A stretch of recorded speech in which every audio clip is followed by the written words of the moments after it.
Hello everyone, आज है 5 सितंबर और आज इस वीडियो में हम बात करने जा रहे हैं इजी ट्रिप प्लानर्स या फिर ईज माई ट्रिप कह लो इसे। और आज इंट्राडे में एक अनाउंसमेंट हुई और उसके साथ ही 14% की बड़ी रफ्तार इसने दिखा दी, 14% की। लेकिन बाद में थोड़ी बहुत गिरावट भी आई और मार्केट जब क्लोज हुआ, लेकिन फिर भी 10% की तेज़ी यहाँ पर रही। बात करेंगे वीडियो में इसके बारे में, लेकिन उससे पहले अगर आपने अभी तक चैनल को सब्सक्राइब नहीं किया है तो प्लीज़ अभी इसे सब्सक्राइब कर लीजिए, क्योंकि आगे भी बहुत सारे वीडियोस हैं जो आपको काफ़ी ज़्यादा हेल्प करेंगे। तो इजी ट्रिप प्लानर्स का शेयर 43 रुपीज़ के आसपास का है। एक महीने में देखोगे तो आज जाकर बड़ा मूव आया है, वरना इससे पहले देखो तो बीच में थोड़े बहुत मूव बने ज़रूर थे, लेकिन वहाँ से गिरावट आई, आज तेज़ी आई। और उसकी वजह थी भाई साहब खबर, न्यूज़ 14% की तेज़ी, क्योंकि भैया बोर्ड ने अप्रूव करा है कि एक सब्सिडी बनाई जाएगी जो इलेक्ट्रिक बस बनाएगी, और इसको मार्केट ने अप्रिशिएट करा है यहाँ पर। और देखो, मुझे नहीं लगता कि ये कोई बहुत बड़ी अनाउंसमेंट है, हालांकि डेफिनेटली बहुत बड़ी अनाउंसमेंट, लेकिन पॉजिटिव अनाउंसमेंट मैं इसको नहीं मान रहा हूँ। मैं आगे बात करूँगा उसके बारे में। तो यहाँ पर अगर आप देखोगे तो आज 14% की तेज़ी आई जब इन्होंने अनाउंस करा कि जो उनकी होली ओन सब्सिडी है उसका पर्पज़ होगा इलेक्ट्रिक बस को मैन्युफैक्चर करना। और 14% की तेज़ी आई कंपनी की इस अनाउंसमेंट के बाद। द कंपनी ने एक्सचेंजेस में ये बताया है कि the board of directors in meeting, जो उनकी मीटिंग हुई वहाँ पर ये चीज़ कंसिडर करी गई कि इलेक्ट्रिक बस बनाएंगे ये आने वाले टाइम में, और electric bus manufacturing subject to necessary approval for the ministry of corporate affairs. तो उसके लिए उन्होंने अप्रूवल वगैरह के लिए भेजा ज़रूर है। और जैसे ही ये खबर आई, मतलब 44 रुपीज़ पे शेयर चला गया। और देखा जाए तो अगेन देखो, कंपनी मेरे हिसाब से ख़राब नहीं है, ठीक है, लेकिन हमें समझना होगा कि भाई साहब यहाँ पर चल क्या रहा है। अगर आप ये कहते हो कि भैया इलेक्ट्रिक बस ये कंपनी बनाएगी, तो मैं आपको बता दूं कि ऑलरेडी ये चीज़ें जो है वो बड़ी बड़ी ऑटोमोबाइल जायंट कर रही है। टाटा देख लो, अशोक लेलैंड देख लो, ठीक है, बहुत सारी चीज़ें हैं यहाँ पर, बहुत सारी कंपनीज है यहाँ पर, विदेशी कंपनियाँ भी है यहाँ पर। तो उन सब के बीच में ये कहाँ फिट बैठता है। अगर किसी को भैया बस वगैरह ऑर्डर करनी, अगर कोई स्टेट गवर्नमेंट ऑर्डर करती भी है तो किससे करेगी? इज माई ट्रिप जिसको बनाएगी उससे करेगी, या फिर भैया टाटा जैसे बड़े ग्रुप बैठे उनके साथ करे? दूसरी बात यह है कि अगर ये इस बिज़नेस में घुस भी रहे तो ये बहुत ही खर्चीला बिजनेस होता है, ठीक है, बहुत खर्चीला बिजनेस होता है। तो कितना सारा पैसा इनको इन्फ्यूज़ करना पड़ेगा यहाँ पर। उतना पैसा क्या कंपनी कमा भी रही है, वो भी देखना यहाँ पर ज़रूरी है। लेकिन बस एक खबर आ गई, लोगों ने इसको अप्रिशिएट करना शुरू कर दिया, और आज 10.5 करोड़ से भी ज़्यादा के शेयर यहाँ पर ट्रेड होते नजर आए। अगेन मैं कह दूँ, कंपनी होटल बिजनेस में भी घुस रही है, ठीक है। अयोध्या में इन्होंने 5 स्टार होटल को लेकर भी अनाउंसमेंट करी हुई है, आपको पता हो तो। और जब ये अनाउंसमेंट करी थी एक बड़ी तेज़ी आई थी, तेज़ी दिखाई थी, इसने 50 रुपये से ऊपर शेयर किया था, बाद में क्या हुआ, गिरकर वापस 40 रुपये से नीचे आ गया ये।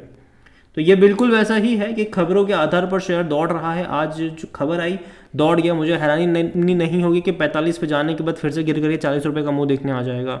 ये हो सकता है यहाँ पर आने वाले टाइम में। कंपनी का अगर आप देखोगे तो 73 रुपीज़ का हाई है, 10 रुपये का लो, लेकिन अगेन 10 रुपये कभी गया नहीं है। ये एक्चुअली बोनस और स्प्लिट के चलिए पूरा एडजस्ट हुआ है, वरना 10 रुपये कभी भी नहीं गया है ये।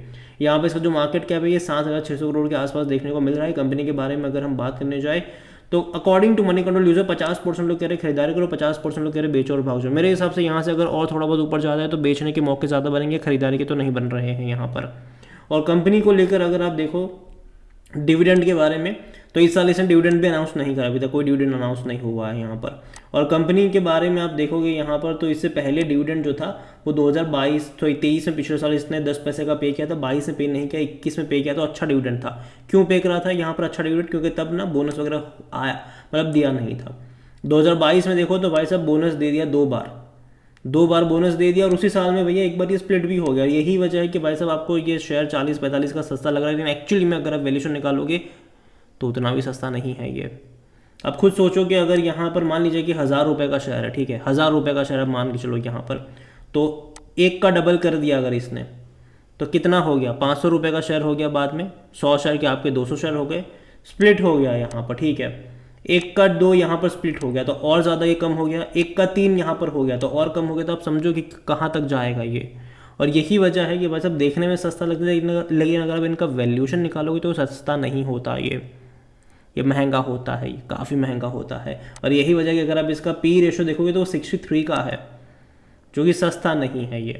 प्राइस देखने में 43 रुपीज़ काफ़ी लोगों को सस्ता लग रहा होगा, लेकिन नहीं है ये एक्चुअली में। 43 का इसका सेक्टर पी है। कोई भी एनालिस्ट खरीदारी करने की यहाँ पर बात नहीं कर रहा है।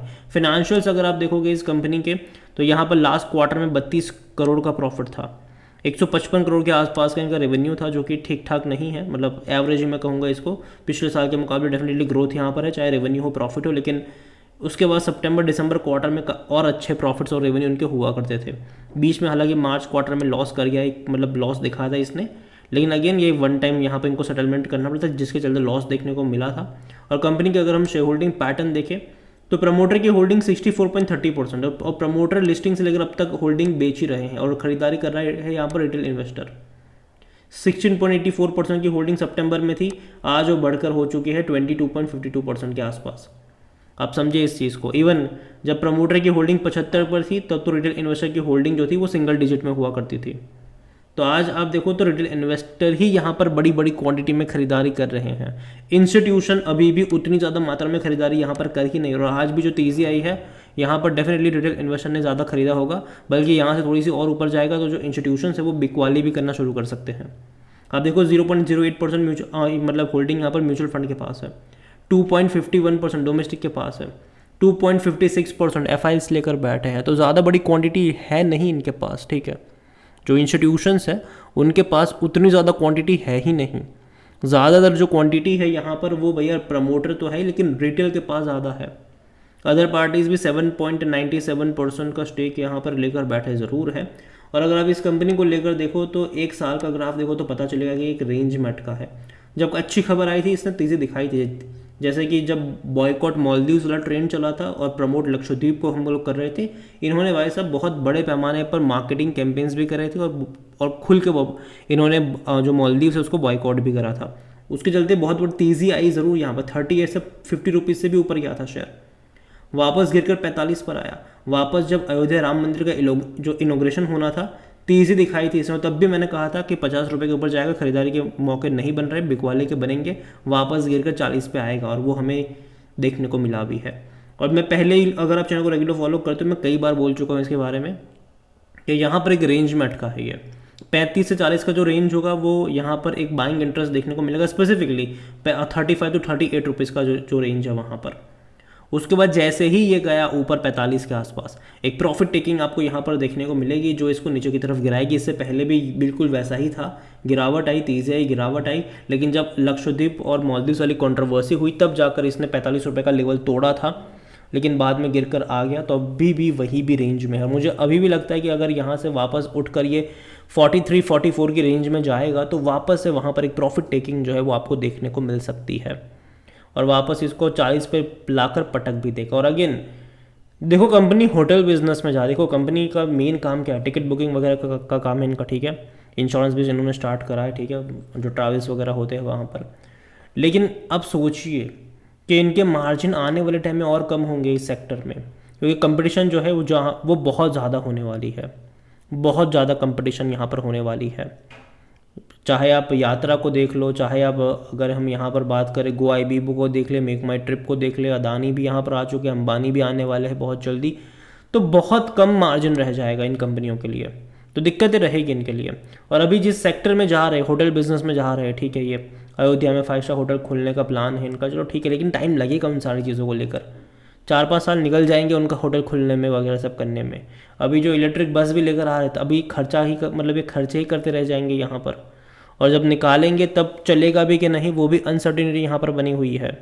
तो ये दिक्कत ज़रूर रहने वाली है इनके पास, और यही वजह है कि भैया मैं दूर रहना ज़्यादा पसंद करूँगा। यहाँ पर तेज़ी आई है आज खबर के चलते, लेकिन मुझे लगता नहीं कि इस खबर का मतलब उतना ज़्यादा मतलब इम्पैक्ट होना चाहिए इसके ऊपर, ये मेरा मानना है। बाकी मर्जी आपकी है, कोई रिकमेंडेशन मेरी यहाँ पर नहीं है इस कंपनी को लेकर, ये मेरा पर्सनल ओपिनियन है। वीडियो को यहीं पे एंड करता हूँ, पसंद आया हो तो लाइक करो, शेयर करें, चैनल अगर आप पहली बार है तो प्लीज़ सब्सक्राइब करें।